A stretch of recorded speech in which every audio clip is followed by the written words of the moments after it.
As the Jubilee Party unveiled its manifesto yesterday, several sweeping statements were made on agriculture, infrastructure and jobs.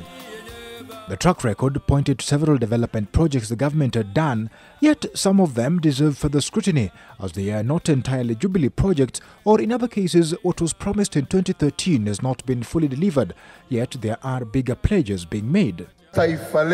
In roads, the government has been making this claim for a while now. More than 7,000 kilometers of road is under construction and will be complete soon.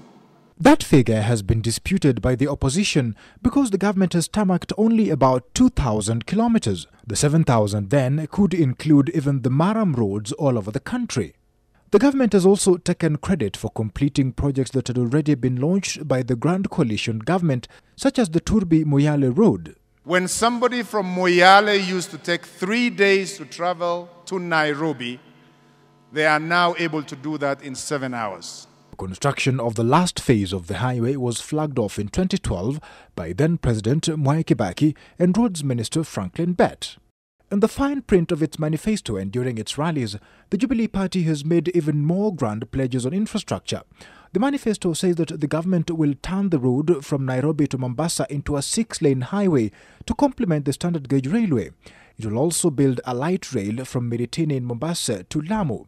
And during his campaigns in central Kenya, the president promised that the Thika Highway would be extended to Nyeri, Nanyuki and Isiolo. There is also the SGR to be completed. And then there is this. We've now been quoted as the fastest internet in Africa. Actually, we are number 14 in the world. The Cabinet Secretary, however, did not elaborate on what the role of the Jubilee administration had been for Kenya to achieve high mobile internet speeds. In defending the current shortage of maize, Kenya's staple, the president and his deputy claimed that maize production had been very good in the previous years. The highest in Kenya's history of maize production was in 2015, where we produced for the first time 42.5 million bags of maize. And that is why for 4 years now, again, a first in Kenya's history, Kenya has not had to import a single grain of maize. We have been able to satisfy our demands. Whereas the claim of improved production is backed by figures from the Economic Survey, that of importation is not. While major shipments from other continents may not have come in, Kenya imports maize mainly from the East African Community and the Comesa region. And I strongly believe that within the space of the next week and a half, the issue of unga will be a thing of the past. In 2013, the government pledged to irrigate 1 million acres of land in 5 years. According to its own manifesto, it has managed only about 100,000, yet it now pledges to irrigate even more, 1.3 million acres. As we speak, we have increased acreage under irrigation to over 500,000.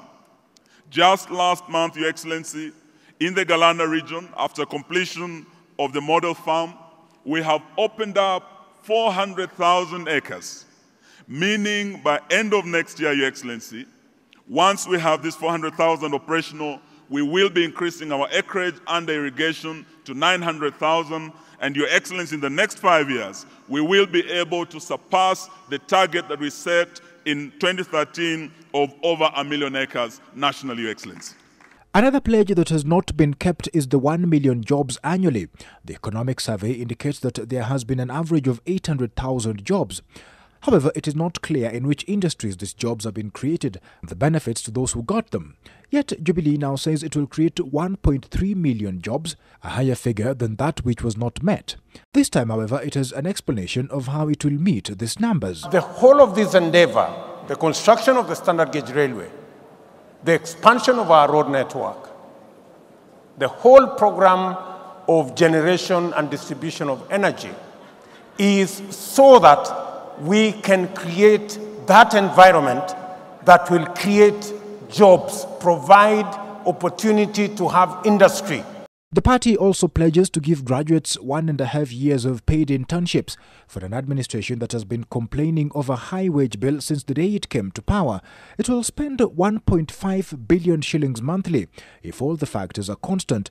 The figure of 100,000 interns, all earning the maximum of 15,000 shillings announced by the Deputy President yesterday. That amounts to 18 billion shillings every year. Andrew Ochieng, NTV.